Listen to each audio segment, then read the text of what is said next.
Welcome to a new video in my home automation series. My desk is a little bit messy because I need a lot of stuff to test this new dimmer switch from Zemismart. I mean, obviously I need a lot of different lights and LEDs and halogen lights, and I also managed to find an incandescent light at home, which I don't have a lot nowadays. So I'm going to test this, and also when I received this product, I also received this Zigbee gateway, which I didn't ask for, so I was assuming that's for this, although I do have a Zigbee gateway.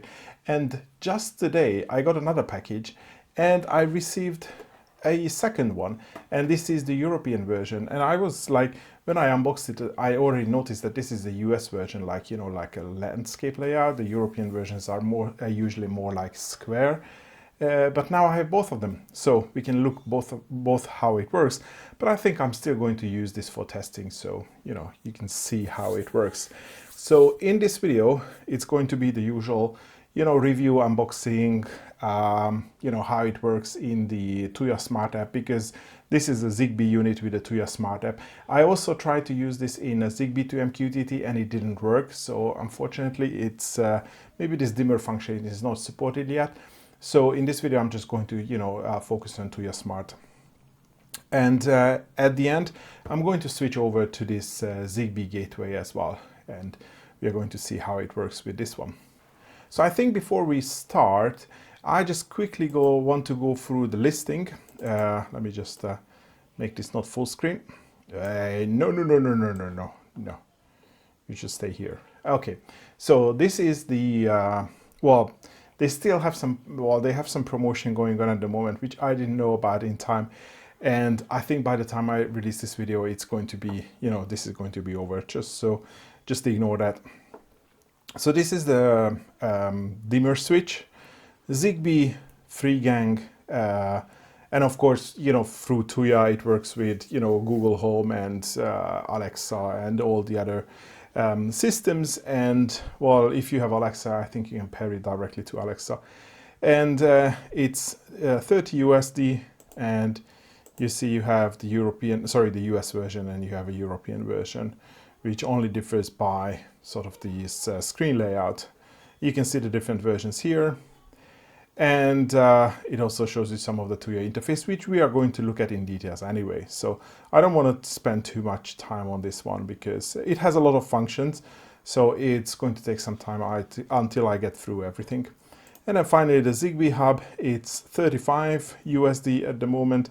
And yeah, I'm not really seeing anything special about the Zigbee hub. Probably the only sort of special thing which I haven't seen for the other Zigbee hubs is that it has an external antenna. So maybe it has better coverage, or maybe if you have more, better coverage, or you have a special requirement where maybe you want to bridge like a bigger distance. Let's say you have this in your main house and maybe you have an outbuilding and you want to use a couple of Zigbee sensors, then maybe you can use a direction antenna. And I don't know, I've never experimented with that, but at least you have the option to have, or maybe just have the antenna routed outside the building and, have better coverage in the garden or something. So it's definitely good for that. Other than that, I haven't really seen anything in the specs that it would suggest that this is, in any way or form more special. Yeah, external antenna, runs on USB-C, and it requires cable, so it's not Wi-Fi. And of course, this is Tuya Smart or Smart Life as well. Yeah, that's it. Other than that, I think it's just going to perform as any other Zigbee hub. So let's go back to the devices. And since we were talking about Zigbee hub, I just wanted to mention that for this video, I'm using my really old Blitzwolf IS1 Zigbee hub, which I think is not available anymore. So it's called IS10 now. So definitely you can use an older Zigbee hub. You don't have to buy the T1 for this. It seems to be working. So throughout this video, well, in the beginning of this video, I'm going to use this old Zigbee hub, and it works just fine. Okay. Let's look at the device from the outside, and I think probably, because this is already wired, I'm going to use this second device just to show you how it works, how it looks like. So that's the device, and in a box we got some mounting hardware, and there is a user manual. There is not really much in the user manual, to be honest. So I'm just going to look at it in a few minutes. And actually, just to show you the back. Oh, I thought that the backs are exactly the same, but it's not. This one is a slightly bit bigger, but the connection is going to be the same. So I think I'm still going to focus on this one. So you have all the connections here. You see neutral and live, so you need the neutral and the live wires. And then for the three gangs, you have live 1, live 2, live 3. So these are the switch outputs that go to the lamp. And you can see it says up to 200 watts per gang. And it is, it's not really specified here. Usually these devices say that they expect sort of like lamps. So I don't think that you can use these for fans, like ceiling fans. But yeah, I haven't tried, so I'm not really sure. And if you look at the other device, as I said, it's exactly the same. And since we were talking about the connections, so the way I wired it for this very simple test setup is my fixed mains is coming through the neutral and the live, and the lamp is connected between neutral and L1. So I've already connected one lamp for this testing, but of course then you connect L2 and L3 for the second and the third lamp. And if I look at the documentation, the only thing which I'm actually looking for is if I have a, well, there is no connection diagram. So, and it looks like that this document is a fairly generic document. Maybe it is used for, multiple different products, because I'm seeing a lot of different diagrams here. And also on the other hand, I'm also seeing something which is related to 433 megahertz. I have no, mention here that this supports 433 megahertz RF switches. So I think that's also for probably another product. And if I want to look this a little bit further, then you can see that it has a very nice glass front, and in that front you have oops, maybe it's a little bit too close. So you have the 3 touch buttons, and then you have a slider in the middle, and you have some 0 to 100 markings. And so this is, it's probably some sort of it's probably some plastic, and it's nice beveled edge, and the side is silver, and there is like a shiny bevel again at the edge of the silver. I do like the design. I think it looks really, really nice. Of course, this shiny plastic is going to be a fingerprint magnet after some time, especially if you use this slider. So obviously you would have like smudges here and on the 3 buttons. I'm not really sure you can do anything about that. I mean, it's a touch screen display. And I noticed that there are some notches here. So,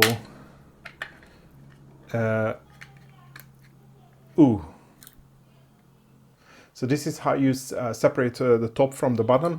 I paused just a little bit because the edge of this one was sticking to here, so I just had to apply a little bit of force to separate these. I don't know, I think these are spacers, or maybe they are the capacitive elements. And you see the big capacitive element for the slider and a couple of electronics. You definitely have to do this step, because in order to mount this on the wall, you have the screw holes here. So this is how you mount it on the wall. You use the screw mounts to screw it on the wall, and then finally, when everything is done, you put the back on, and it's just a simple press fit like that. So you definitely have to do this step. To be absolutely honest, I have sort of like this love and hate relationship with these dimmers, mostly because I'm finding really difficult to find lights that can be properly controlled with these dimmers. I mean, I know that even the LED lamps and the halogen lamps are usually marked if they are good for dimming. And I think I bought a couple of lights that were marketed as good for dimming or dimmable, but they didn't really work. So I have a couple of examples here, and you're going to see that none of them work properly. So if you are buying any of these dimmers, then probably be prepared to, maybe shop around from different sources, and maybe buy LED lamps where you can return them if they don't work, and get a different model. So this is now powered on, and as you can see, there are some indicator lights.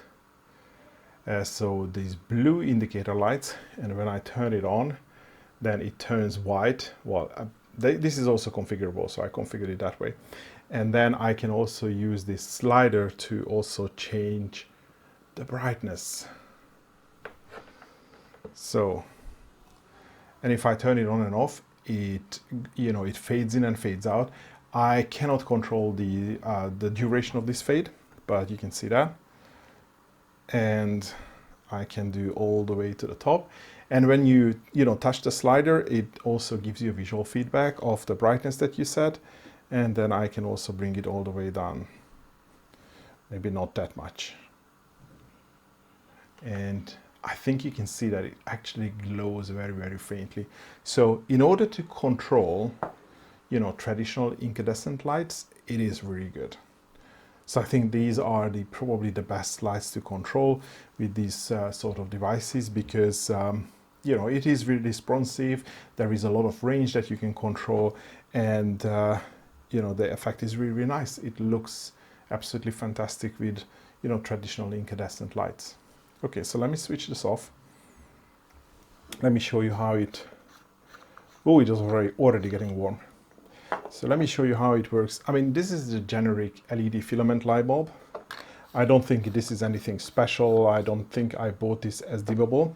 Well, the one thing is I noticed for this particular model is, even though the light is switched on, you can see that it already glows very faintly. And if I turn it on, then yeah, it just works. So for this particular light bulb, it works really good. So I can go all the way to the top. It's not a particularly bright LED bulb. I think probably it must be around 4 watts or something. And I can turn it all the way down as well. And let's say this is like 30%. But then if I turn it off, it still glows. And I thought that maybe it's because I had the neutral and the live, switched around. But actually this is connected to a socket. So I just change the socket around and it still does the same. And again, I'm not really sure if it's every specific light bulb or not, but this one definitely works that way. Maybe if this wouldn't be a filament light bulb, then it would be just a traditional light bulb. Maybe I wouldn't even notice this very faint glow, but through this visible glass, it is definitely visible for this.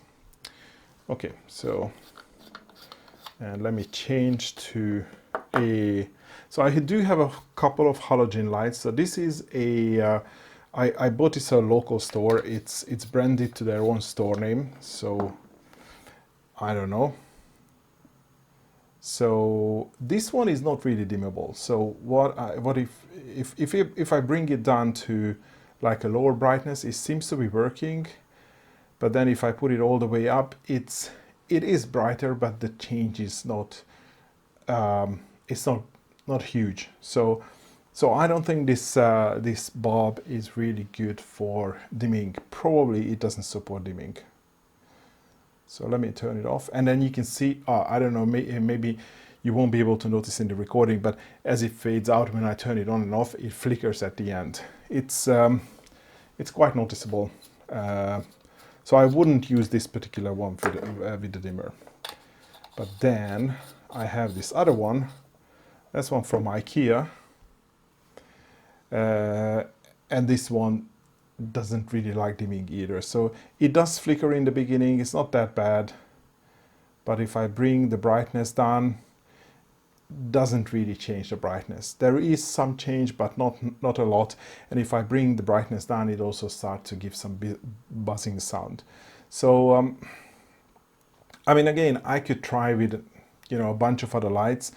I just wanted to, just indicate that you would need to shop around for different light bulbs in order to get one which is working correctly for this type of AC dimmers. So I think I'm just going to use my regular incandescent light because this is usually the best candidate for dimming. Yeah, and it works just great. Okay, I like this subtle glow. It's really nice. Okay, so we are already in the Tuya Smart app. I've done the pairing of this device, and as I said, I used my old BWIS1 for that. You can see that the dimmer switch Zigbee is there, and it shows up as a different device on the top as well. So, just quickly go through the controls. I have one big switch here, which is going to turn on and off all the outputs at the same time. But as I said, I already have one of the outputs connected. Maybe you can see on the lights that now all three outputs are connected. And you can see how the backlight changes from blue to white when it's being turned off. And I can control the brightness from here. And you can see that it works. And I have the various different switches here. So switch 1, 2, 3, and of course I can control the brightness separate from here. So maybe I will keep this one low, but I increase this one. Well, of course nothing is connected to that, but you can see that you can control each of these outputs separately. And of course you can turn them on and off separately as well. So I'm just going to keep switch 1 on because that's the one I'm using. Well, that's the one which is connected. And let me just go through some of the other things. So you can, if you click on any of these switch dials, then you get into the screen for the individual switch. And as I said, you can control the brightness here. You can specify what type of lamp is connected to it. And I don't know if it does some sort of auto detection of the lamp. The one thing I've noticed that if I try to change into a different type, sometimes it switches back. Like now it switches back to LED, although it is incandescent. So this functionality doesn't seem to be working very good. And even if I change it, I don't think, I haven't really noticed that it does anything special. I mean, maybe it could be changing frequency, the frequency drives the LEDs or the lights, but by changing the light type, it didn't fix the flickering issue for these halogen lamps. So again, it might make a difference for some. It didn't really make a huge difference for me for these particular lights. And the other really nice feature here is that you can specify the range. So let's say if your lamp really flickers on low brightness, you can bring this brightness sort of like, from 1% up. And then you can do the same for the 77% as well, for the top range as well. So if you want to, let's say you want to limit the brightness because you don't need so much brightness or whatever reason, then you can limit the range. So now if I bring this, you see I can only bring it up to 77% and I can only bring it down to 28%. And of course you can do this for every single lamp as well. I think this is a really nice feature because I did notice that for some bulbs, a low brightness is not really, I mean, for the incandescent it is working, but for LEDs it might be an issue. So that's actually a nice feature. So that's what you can control. And then this all range also changes, which I don't know what difference it makes. Maybe it applies this range to all the other switches as well. I'm not really sure. But the fact is that you can control the individual lights, and that's good. And so these are the basic controls, and let's go through some of the additional features. So here on the bottom you can see that now we have selected home, but we have an option to create countdowns, let's say. So if you want this lamp to be turned off after 5 minutes, you can create a countdown, and you can do this for every single light as well. And you can also create schedules. So on at 5 a.m. on these days, I want all devices to turn on, and you save it. So, simple schedules. And of course you can do like a second one and a third one and so on. So I don't need that, so I'm just going to turn it off. And finally, we come to the settings. So there are a lot of interesting stuff here, so let's go through them. So reset status is basically the power on status. So when this device is powered on, because let's say there is a power outage, what do you want the outputs to be? Off, on, or go back to the last state. Indicator switch. So that's a, status indicator. So that's the background illumination of these 4 buttons. So I can turn them off, so they are not illuminated at all. I can turn them based on the on-off status, which is basically the inverse of the switch position. That's what I noticed. So by default, if you leave it in switch position, by default they are blue, and then when they are on, then they become white. You can turn off the switch backlight at all, completely. So that's again a little bit weird, because now it says that, you know, it's still blue to show you where the switch is, but when you turn it on, then it turns off. So I guess with, you know, the switch status and the backlight switch, you can just basically, you know, cover any scenario that you need. And you can also customize what color the on status should be and what color the off status should be. So again, completely customizable. Oh, and you can also control the backlight brightness. So the brightness of these backlight. So if I take this down, it's hardly illuminated. And if I bring it all the way to 100%, it's fairly illuminated. And that's again a nice feature, because in a bedroom you might want to dial it down, but in a living room or a kitchen you want to have it sort of like 100 or close to 100% all the time. Child lock. I guess it will just lock the lights, so you can only control them from the app. And this angle horizontal, I have obviously no idea what this is, because it doesn't seem to be doing anything. So I don't know, if you manage to figure this out, just let me know in the comment section. And that's pretty much it when it comes to settings, because up here on the 3 dots, you don't really get much from this device. You can have offline notification. Then this is where you can, you know, rename the device and give it a different icon and location, and that's pretty much it. Because if you notice, you can rename the individual channels up here. So you can call them, you know, chandelier or something else. So you can rename all the 3 channels. So that's pretty much it when it comes to sort of like the settings and controlling the lamps. And just to quickly go through the smart features, if I want to create a scenes, when I want to create a new automation, so I guess I would be able to create a trigger whenever these inputs are manipulated. So when device status changes, oh, okay. Yeah, so I can basically create a trigger whenever pretty much any of the the settings are changed. But I think the main one is going to be switch 1, switch 2, and switch 3. So, you know, maybe if you turn on the lights here, you want to turn off something else as well, so you can create a trigger here. So that's nice. I mean, I think that's standard. And then you can also use an automation to actually turn the lights on. So this is what I'm trying to simulate here. So control single device, dimmer switch, and yeah, you can see that you can control whether to turn on any of the output, and you can also so you can also control the brightness value. Ooh, that's interesting. So here you can turn the switch on and off, and then here you can control the brightness. So you can set it to a specific brightness. That's interesting. I don't know why it should go all the way to 1000. Or you can also do like just turn up the brightness by, you know, 1, 10, or 20%.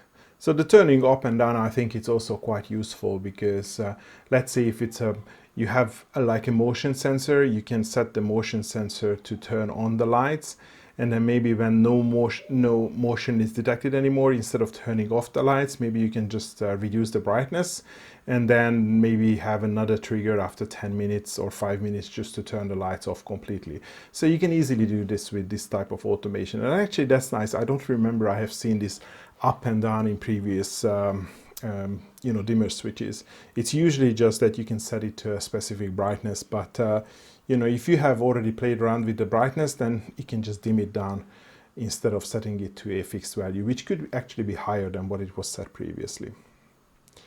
And yeah, I mean, of course you can control the brightness and the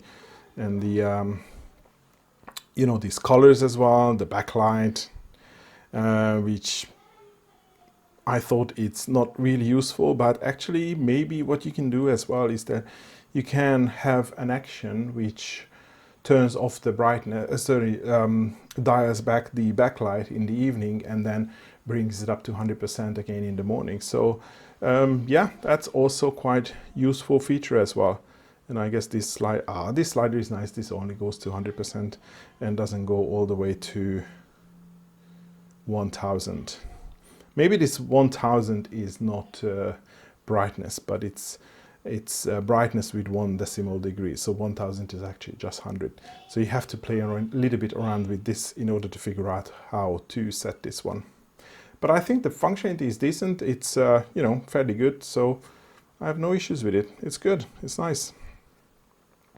So the last thing that I wanted to do is, well, as I said, let's check out this Zigbee switch and see how that works. So what I'm going to do is I'm going to turn this one off, and I remove the Zigbee switch.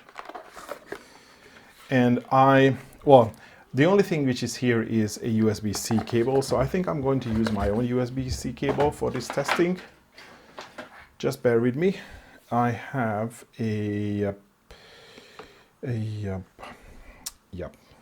So I think what I'm going to do now, I still need the antenna. So let me just get the antenna.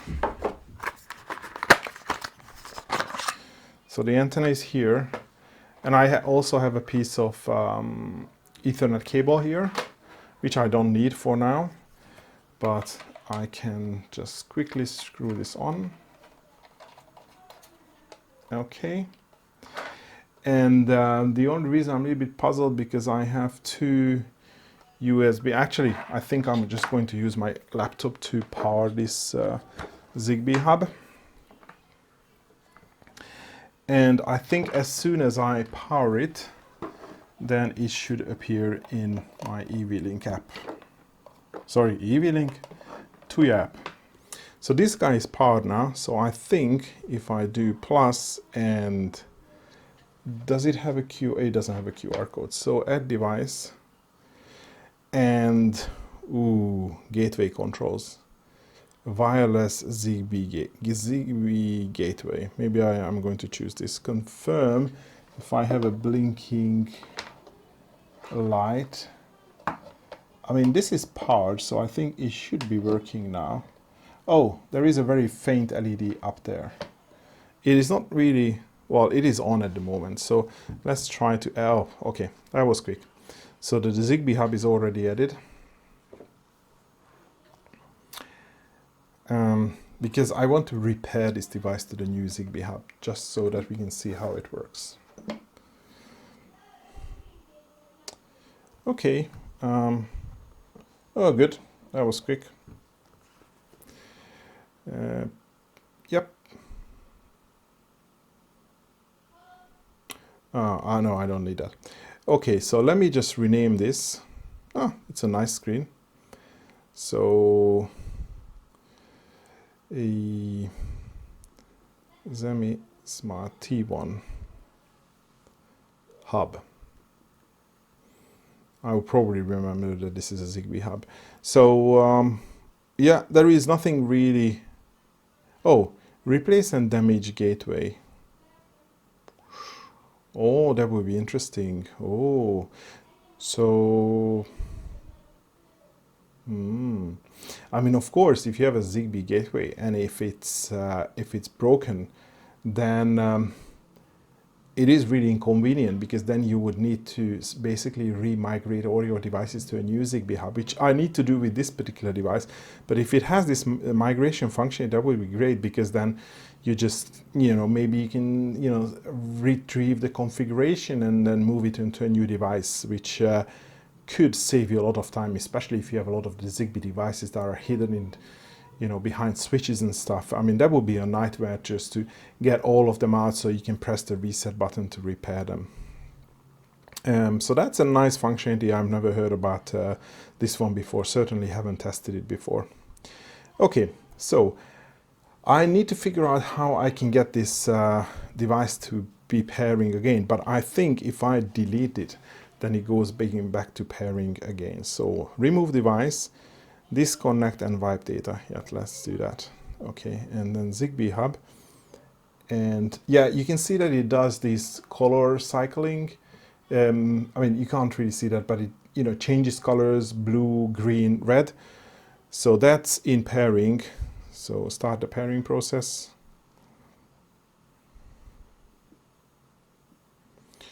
And it's done already.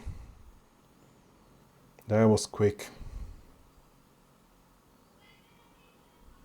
Okay, maybe it takes a little bit longer to get it done. It still does the blinky. Ah, yeah.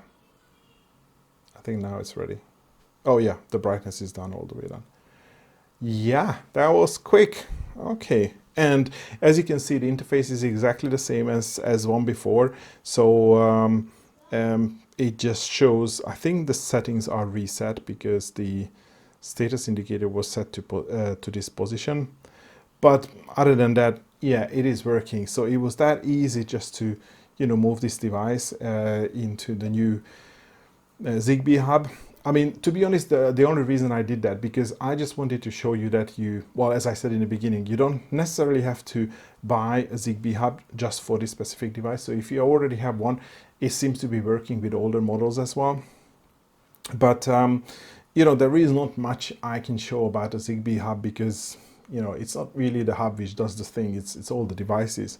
So I just wanted to club in this video, so at least it gets mentioned. If you need a new Zigbee hub, this is certainly working. It was easy to set up. It is not wireless, so definitely you can only place it somewhere where you have Ethernet connection. But I'm guessing maybe the antenna is going to give you slightly better range, or if you need to place it somewhere where the antenna position is not ideal, you can just get an SME extension cable and then just have the antenna extended from this connection here to maybe, as I said, maybe outside the house or just outside some cabinets where the reception is not really good. Okay, so with this, I think I concluded the review of these devices. So again, it was this 3-gang dimmer switch, and this is the US version, this is the European version. Really the only difference is the layout, and also the Zemismart T1 Zigbee hub. If you are interested in any of these devices, there are going to be links in the video description. But I think that will be all for today. Thanks for watching, and hopefully see you in the next video.